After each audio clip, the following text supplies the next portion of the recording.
Want to stay ahead in the evolving energy industry? Visit EnergyLawInsights.com to explore Troutman Pepper Locke's cutting edge analysis, comprehensive services, and more. From navigating unexpected challenges to evaluating new opportunities, we help market leaders and innovators succeed. Troutman Pepper Locke, leading the energy evolution. Hello and welcome back to the Troutman Pepper Battery and Storage Podcast. I am your host, Bill Derasmo, partner at Troutman Pepper Locke. With me today is my partner, Dan Anziska, and today I have the easy job because Dan is going to be our guest host and he will interview Roger Miksad, who is President and Executive Director of the Battery Council International. Take it away, Dan.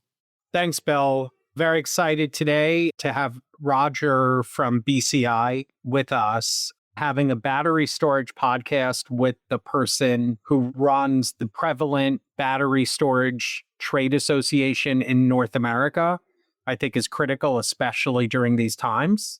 And with that, Roger, just quickly for those in our audience who are not on top of BCI, why don't you tell us a little bit about BCI, its membership, as well as your background? Thanks, Dan, and it's always a pleasure to chat with you, and thank you for welcoming me to the podcast today. Really happy to share with you and your listeners a little background on BCI and what we do and where our members come from. As you mentioned, Battery Council International is the primary incumbent trade association for the battery industry across North America. We have an international membership, but our focus is on North American issues and policy. BCI turned 100 years old last year. It was founded in 1924 at the advent of the U.S. manufacturing industry for car batteries and has been really on the forefront of pushing the battery industry forward ever since. Our members include battery manufacturers, recyclers, marketers, retailers, as well as all of the suppliers of the raw materials, equipment, and components that go into those batteries. BCI has spent the last 100 years really tackling a lot of the major issues impacting battery manufacturing and recycling supply chains.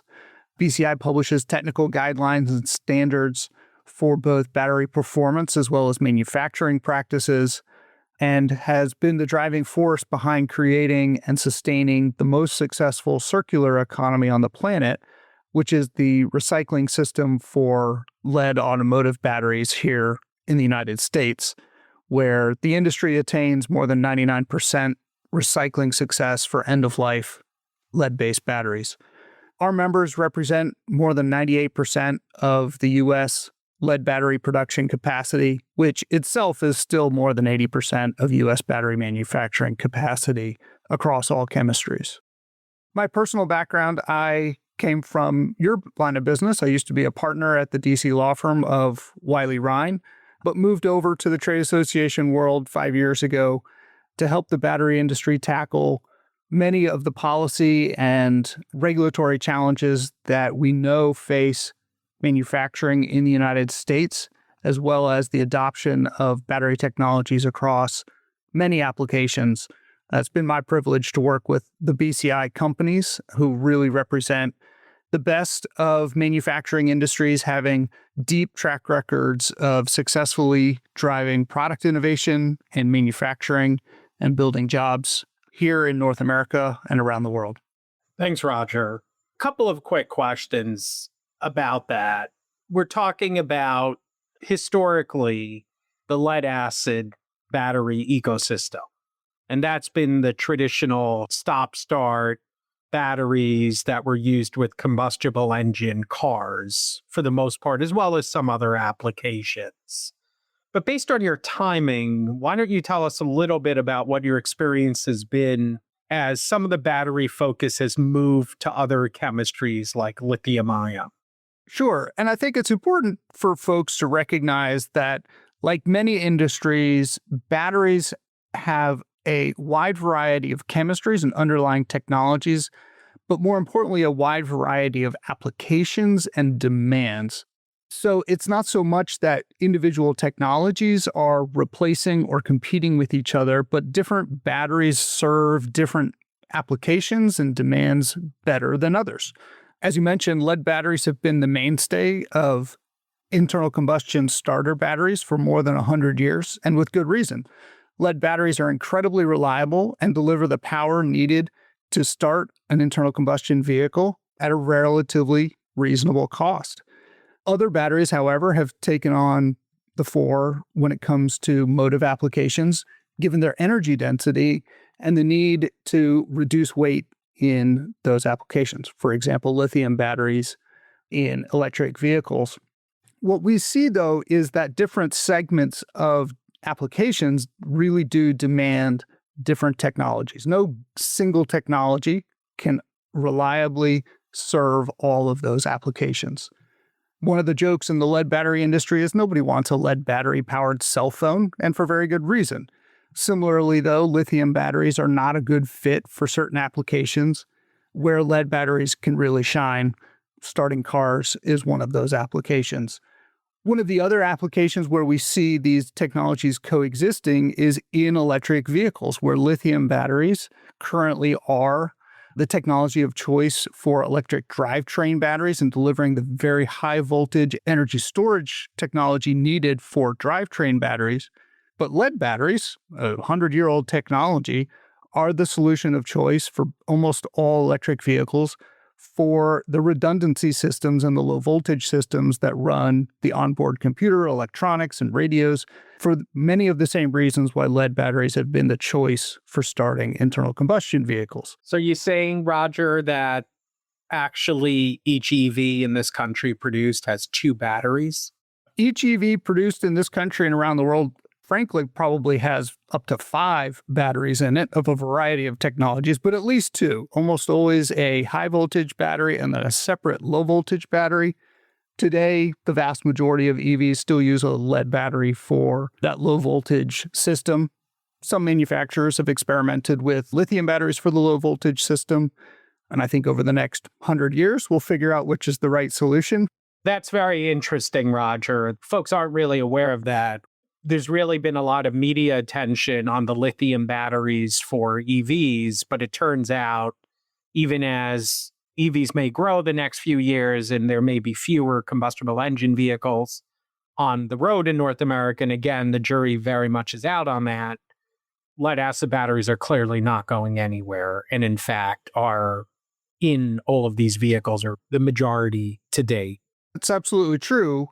I think another trend to keep an eye on is that new vehicle sales don't represent the majority of battery sales for markets, particularly on internal combustion vehicles. Batteries are a replaceable component, and as vehicles are being made much higher quality than they were 100 years ago and much more reliable, we see consumers keeping cars on the road for much longer periods of time.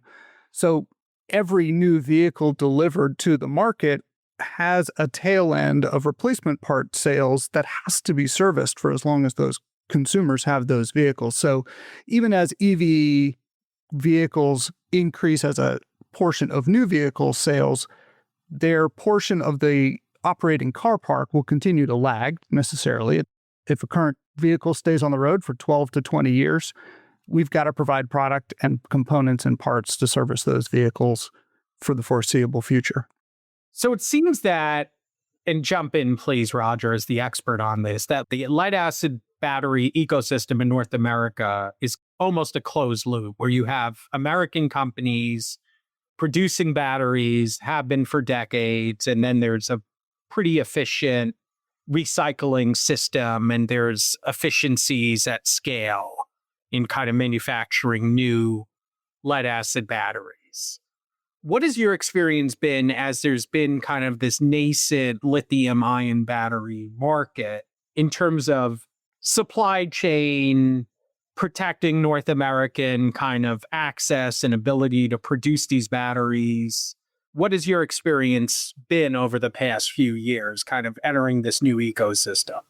I think you're right, Dan, to describe it as a new ecosystem.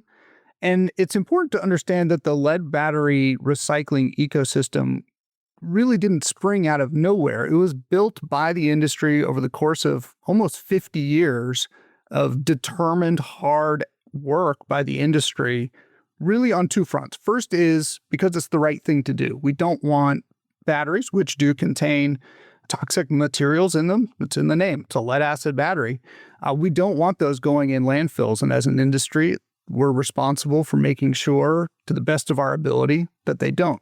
And secondly, what our industry has discovered is that controlling that recycling supply chain is an incredible supply chain advantage. It provides manufacturers and metals markets with an incredibly reliable and secure source of material that is already here in the US. If you look at vehicles on the road as the source of production material for future batteries, there's something like 8 years of production worth of battery material just driving around on the roads waiting to be recycled. And that supply chain security is incredible in allowing US and North American manufacturers access to the raw materials they need. As we translate that to other newer technologies, namely lithium technologies, there's a lot of hard work to do. The recycling side, the technology for recycling, there are a lot of companies that are working on more efficient and reliable recycling processes to extract those important critical materials and rare earth metals. And delivering on those technologies and those recycling capabilities is critical to enabling that circular economy to help separate the need to rely on imported commodities from what is already here in the market. I think it'll still be 5, 10, or even 20 years before there's sufficient supply and processing capability. But the fact that that is in the future doesn't mean we shouldn't work on it. Frankly, it means I think we need to work on it even harder as a nation to make that circular supply chain come together in a way that the lead side of the industry figured out. But again, that took many decades. And obviously producing lead and processing lithium and the capabilities and regulation surrounding it, and frankly, expertise, they're kind of different, right, Roger? They're different technologies, but fundamentally, I'd have to disagree with you there in that it's the same concept, right? You have a product on the market that has been sold to a consumer that contains incredibly valuable internal constituents.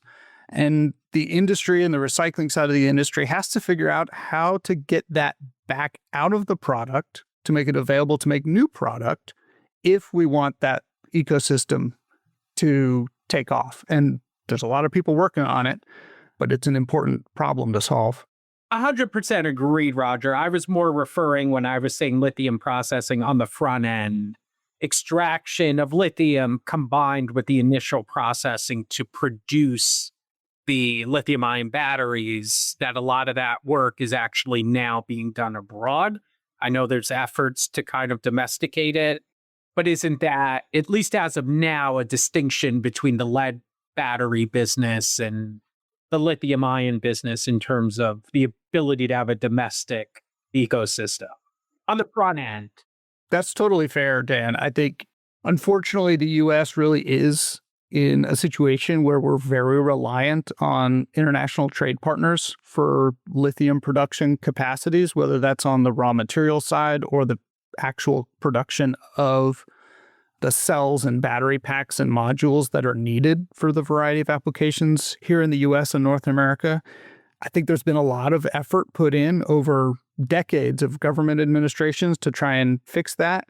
And the industry has really started to come together over the last 10 years to try and address those supply chain gaps. But bluntly, it's fair to say that other nations have gotten out ahead of us, and their advantages will be tough to overcome without significant investment from both the government policy, as well as industry investment.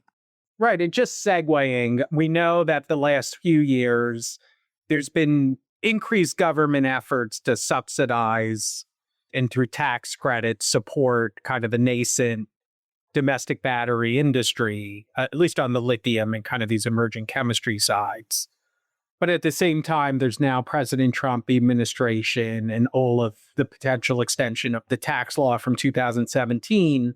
And I know a lot of this is emerging and frankly, a lot of it may be stuff you're working on behind the scenes that's not ripe for public consumption at this point.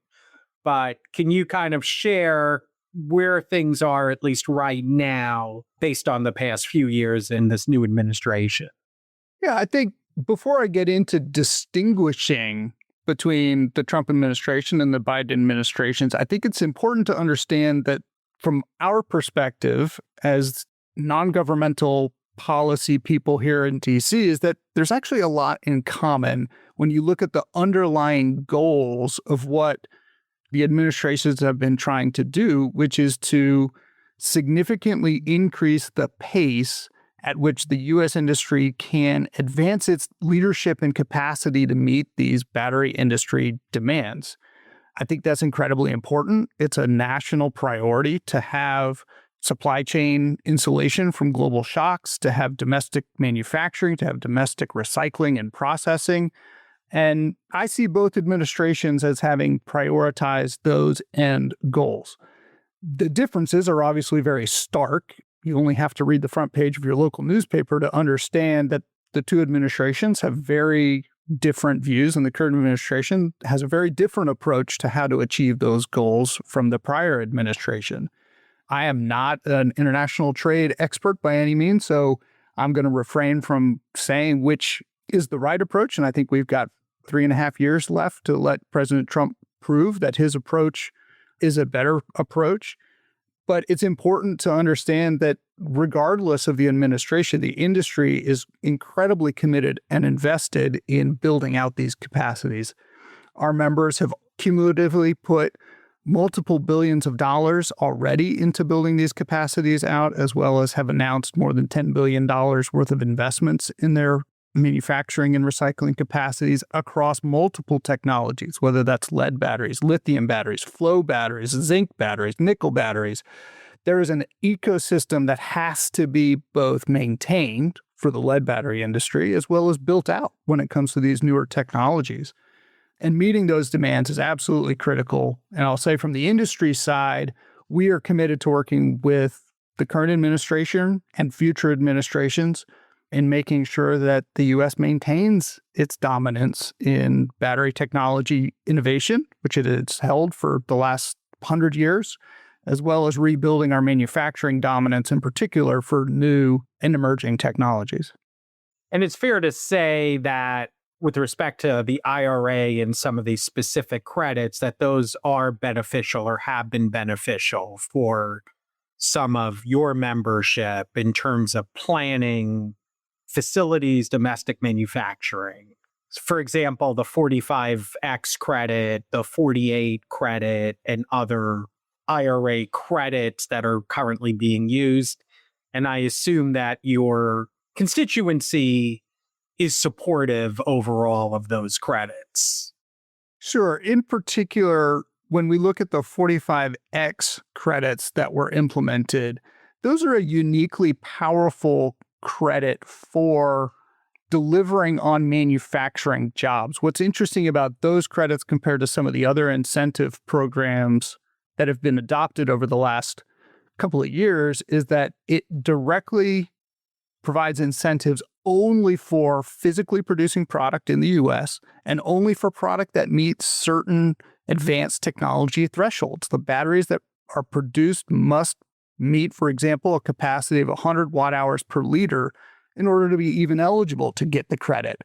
So that directly both incentivizes manufacturers to move to more advanced technologies, as well as rewards them and allows them to pass those savings on to consumers to spur adoption of those products in the marketplace to support the manufacturing, right? So it creates this really nice incentive loop between the product, advanced technologies, and the consumers to allow domestic manufacturers to really get out ahead. Certainly, a lot of our members have planned their business investments over the next decade around the availability of those tax credits. We understand that Congress is currently looking at various tax credits as part of the budget process. And, we think 45X is incredibly important to achieve the goal of making U.S. battery manufacturing across all technologies of batteries, both hyper-competitive domestically as well as globally competitive to ensure we maintain our advantages.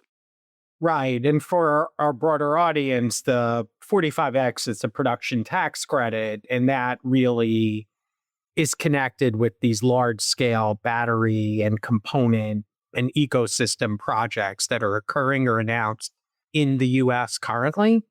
And I think very helpful background that Roger just gave on that. But that's one of the key IRA provisions that is under discussion right now. And there's also been some public correspondence from, frankly, Republican members of Congress about the importance for their constituent members of those states with these announced projects.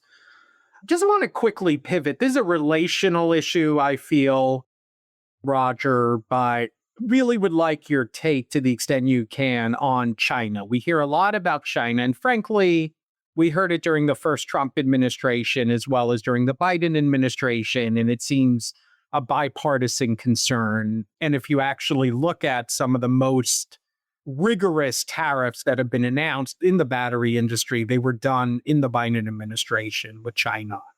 But can you kind of share your view of China or the general BCI view of China competition with the US and the ability or willingness of Chinese companies to both sell in the US and in fact explore citing their own facilities here in the US?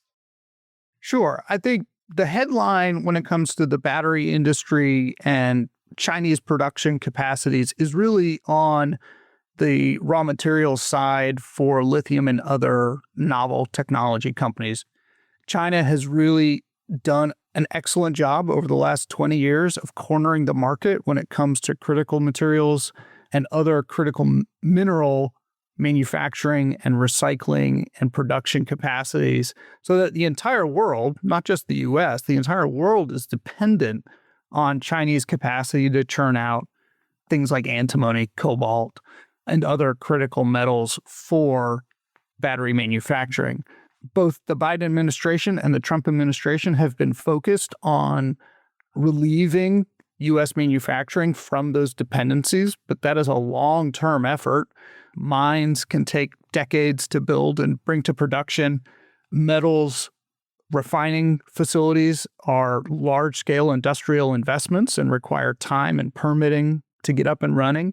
But we know projects are underway around the U.S. to try and address that, as well as with some of our partner ally nations. If you look at traditional manufacturing in China, meaning for product, we see similar trends in the battery industry with really some significant manufacturing capacities in China, leveraging their access to those domestic materials in country to be able to produce and deliver product in vast quantities and at prices that are incredibly competitive with the rest of the world.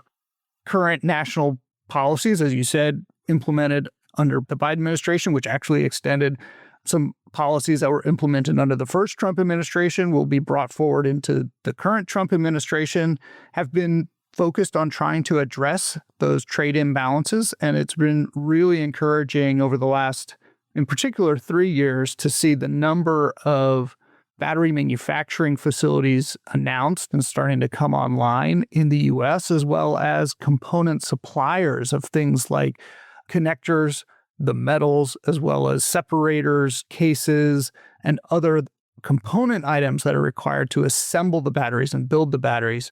Anode and cathode, which could be quite complex, multi-tier processing. Absolutely. The fact that you have American or U.S. announced projects is quite impressive.